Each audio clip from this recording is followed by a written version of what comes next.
मन मंदिरा गजर भक्तीचा.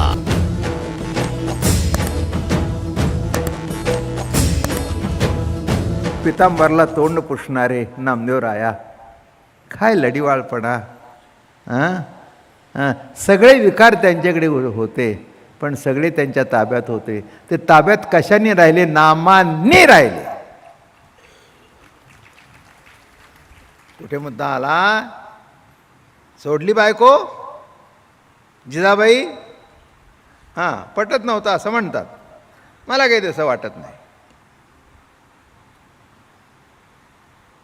जिजाबाईचं आणि तुकाराम महाराजांचं पटत नव्हतं. त्यांनी कुठेतरी लिहिलं असेल ते लिहिलं असेल, पण पटत नव्हतं. तर शेवटी वैकुंठ गमन करताना तुम्हाला माहिती आहे का, माळणीच्या हातात पदर दिला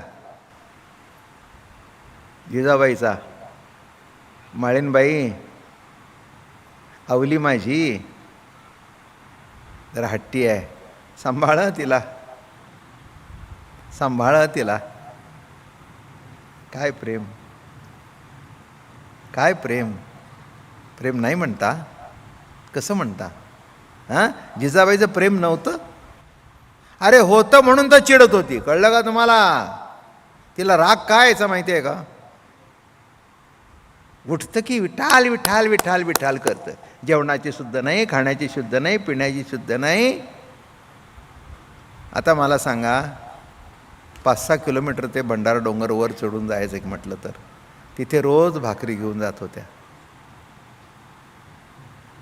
इथल्या सकाळी डबा तरी करून देतात का?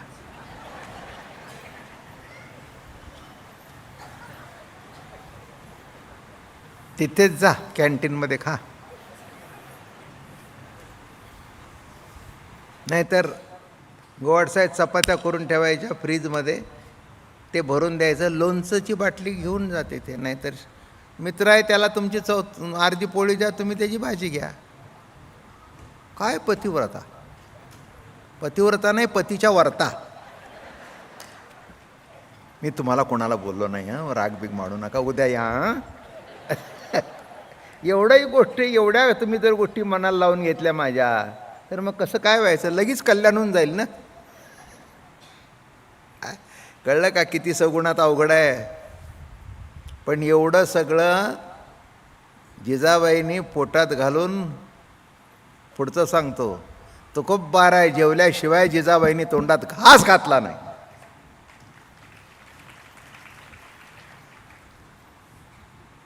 काय मला किती वाजतात? 10 वाजता. तुमचं कसं काय? आम्ही पोरं 8-8:30ला जेवण घेतो. आमच्या सिरियल लागतात, मग ते पुन्हा जेवणाच्या अडचण.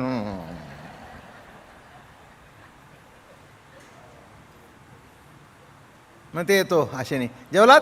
आता मग किती वेळ वाट बघायची? ते ठेवलंय, घ्या वाढून. काय प्रेम असं वाहतंय वाहतंय वाहतंय प्रेम, वाहतंय प्रेम. आता मला सांगा, तुकोबबारायला जीव घातल्याशिवाय जी जेवली नाही. मी सगुण भक्ती सांगतोय बरं का, नीट लक्षात घ्या. किती अवघड आहे. प्रवचनाला येऊन बसणं फार सोपं आहे, पण सतत माझ्याबरोबर राहणं तुम्हाला जड जाईल. कुठेतरी माझे दोष दिसतील, पण ज्यांनी माझ्यावर आयुष्य काढले त्यांना केव्हाही मार्क जास्तीच द्यायला पाहिजेत. माझं बोलणं कळलं का? कारण गुणदोष पोटात घालून हे सोपं नाही आहे. मोठं उदाहरण देतो नाथांचं. मुलाच्या विरुद्ध बाप, आणि बापाच्या, मुलाच्या विरुद्ध बाप नाही, मुलगा बापाच्या विरुद्ध. शब्द मोठे जोखमीने वापरावे लागतात. मुलगा बापाच्या विरुद्ध असं असून सुद्धा डावलून गेला नाथबाबांना. सगळं पैठण नव्हे, सगळा परिसर नाथांच्या मागे होता, आणि एकटा मुलगा त्यांच्या विरुद्ध निघाला. सगुण भक्ती किती अवघड आहे बघा. देवाला पटला म्हणून वैष्णवा घरी देव सुखावला. नवजाय दवडोनी बाहेरी घातला. देव म्हणे माझे पुरतसे कोड, संगती गोड या वैष्णवांची, देव म्हणे माझे पुरतसे कोड. कीर्तनाची देवा आवड मोठी आणि एका जनार्दनी पडली मिठी. कीर्तनामध्ये चोपदार होऊन उभं राहावं, नाथांच्या मागे उभं राहावं, नाथांच्या घरामध्ये पाणी भरावं. कावडीने पाणी ज्या घरी चक्र पाणी वाहे, ज्या घरी चक्र पाणी वाहे. अनन्य भक्ती भावे, अनन्य भक्ती भावे, निळा वंदित्याचे पाये. मग गिरजाबाईला दोष दिसला नाही? नाही दिसला.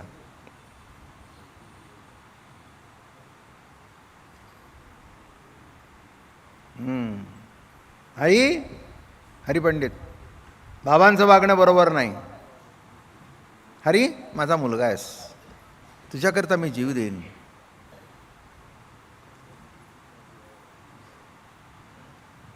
पण तुझे वडील माझा जीव आहेत. एका शब्दाने त्यांना नावं ठेवायचं नाहीस. तुझी लायकी नाही, तुझी लायकी नाही. तुला अजून तुझा बाप कळला नाही. कसा माझ्या पोटी आलास कोणाला माहीत. क्या बात. जा. नाथ बाबा निराळे, अगं गिरजा असं करू नकोस. मी थांबवतो, माझी प्रवचन बंद करतो. करायचे नाहीत. देवाला तुमचं प्रवचन कीर्तन आवडतो, याला आवडत नाही. जाऊ द्या, कुठे जायचं तेवढं.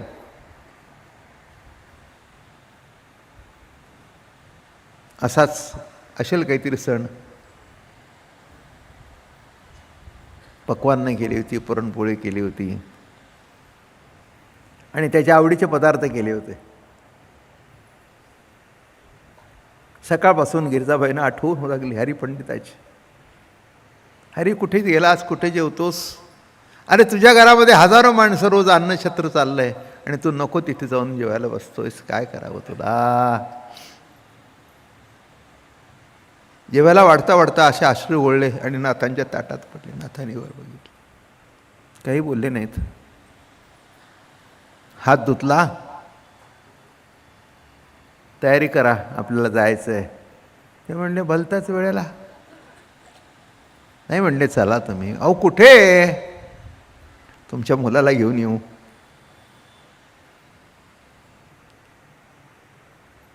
आहे की नाही?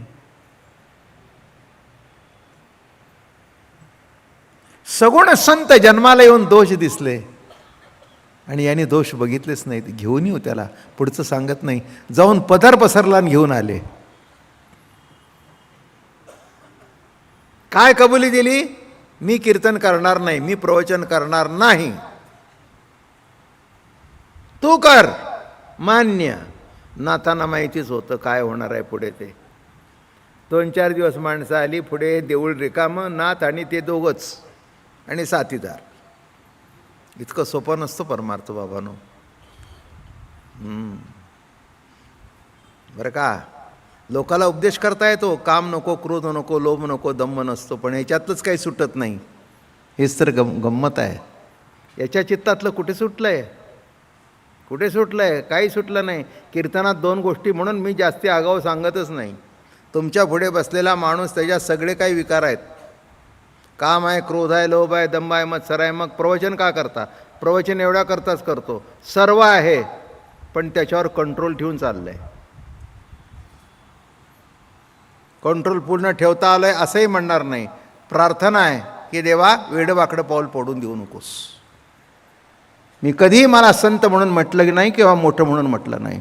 प्रत्येक क्षणाला प्रार्थना आहे. म्हटलं की मी काय प्रार्थना करतो माहिती आहे का? पांडुरंगा, लोकांचे माझ्यावर जे प्रेम आहे ते प्रेम कमी होईल असं माझ्यातून काही घडून देऊ नकोस.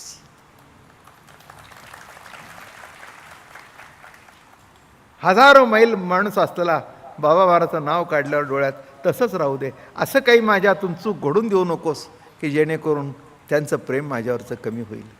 नीट लक्षात घ्या, सगुण उपासना इतकी सोपी नाही आहे. माझ्या पुढे प्रवचन ऐकणं हा भाग निराळा आणि सगळे गुणदोष पोटात घालून, तसे इतके काही दोष माझ्यात आहेत असं नाही मी म्हणणार, पण थोडे का होईना आहे, शेवटी मीही माणूस आहे. मी कधीच म्हणणार नाही की अमकं नाही माझ्यात म्हणून, पण शेवटी हरिपाठाच्या माध्यमातून रोज अनेक वेळा हरिपाठ म्हणतो. उद्देश हाच आहे की आपल्या हातून चूक घडू नये. आली तर हरिपाठाने आपल्याला सांभाळावं. अंतकाळी तैसा संकटाचे वेळी हरितया सांभाळे अंतर्बाह्य. संत सज्जनाने घेतली प्रचिती आणि आळशी मंदमती केवी तरे. श्री गुरु निवृत्ती वचन प्रेमळ तोषला तात्काळ ज्ञानदेव. पुंडलिका वरदे हरी विठ्ठल. श्री ज्ञानदेव तुकाराम विठ्ठल विठ्ठल विठ्ठल विठ्ठल. मन मंदिरा गजर भक्तीचा.